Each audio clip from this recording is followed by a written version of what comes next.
kanyang hindi maintindiang ekspresyon sa mukha ng kanyang mapapangasawa habang hinihintay ang kanyang pagdating. Ang ganda mo, Ann. Tanging nasabi ng lalaki nang magkatabi na sila. Salamat. Ang gwapo din pala ng mapapangasawa ko. Ngayon mo lang nalaman. Tila ba'y nagtatakbong sabi nito. Tinawanan niya lang ito tsaka sabay ng humarap sa pari. Tatlong salita ang nagtali sa kanila sa kasal na meron sila. Salitang kanilang sabay na binitawan sa harap ng Diyos at sa harap ng mga mahal nila sa buhay. I love you, Jasper, Jack, and Vegas. Nakangiting anya ni Quina sa lalaki matapos ang kanilang halik sa isa't isa. Napangiti din naman ito sa kamungabot ng isa pang halik.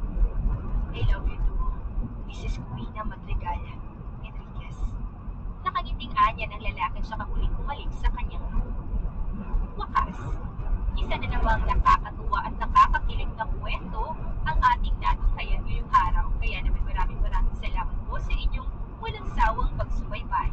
Kaya naman hi po kay Ma'am Annabel Banyares from Bulihan Silang, Cavite, Judy Santos from Fujairah, UAE.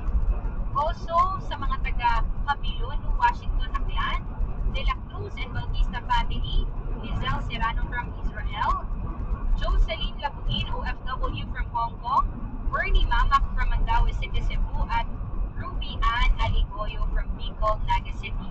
Muli po ay maraming salamat sa inyong walang sawang pagsuporta at pakikinig. Hanggang sa muli, abangan pa rin ang mga kwentong ng aral, pagmamahal at inspirasyon. Siyempre, dito pa rin yan sa inyong inaabangang Dear Siren.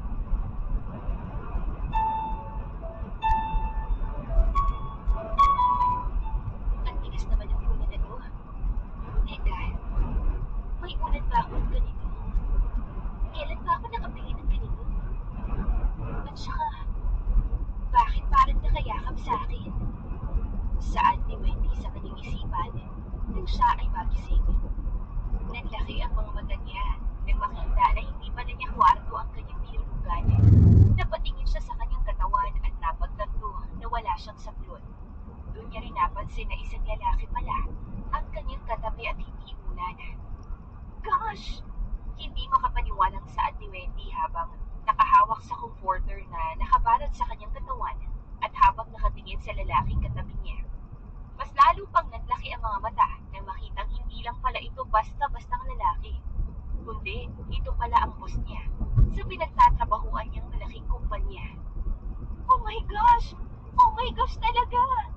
Hindi makapaniwalang saad ni Wendy habang nanlalaki ang kanyang mga mata.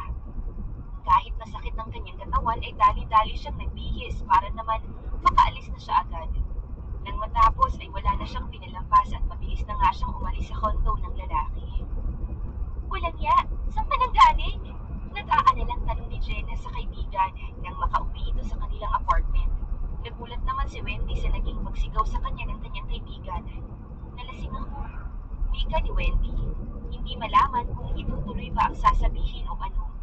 Nakita niya ang pagbunot ng noo ni Jessa sa kanya. Alam niyang labis na ang pagtataka ni Jenna sa kanya.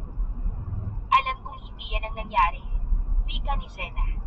Huminga na muna ng malalim si Wendy bago kinuwento ang lahat sa kanyang matalik na kaibigan.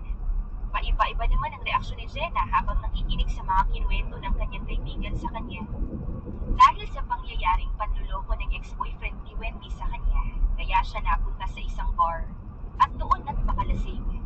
Wala na siyang pakialam sa kung ano man ang gawin niya dahil sa labis na kalasingan. Kaya naman hindi niya alam kung ano-ano ang mga pinaggagawa niya. Nakita niya kasi ang kanyang ex na may kahalikang ibang babae at nalaman pa niyang nabuntis ito. Kaya naman labis ang sakit na naramdaman ni Wendy sa kanyang nalaman. Sino ba naman ang hindi masasaktan sa nangyaring pagtataksil na yun? Na halos 4 na taon silang magkasama tapos malalaman niyang may nabuntis pala itong iba. Kaya naman pumunta siya sa bar at doon nagpakalasing. Hindi niya namalaya na sa sobrang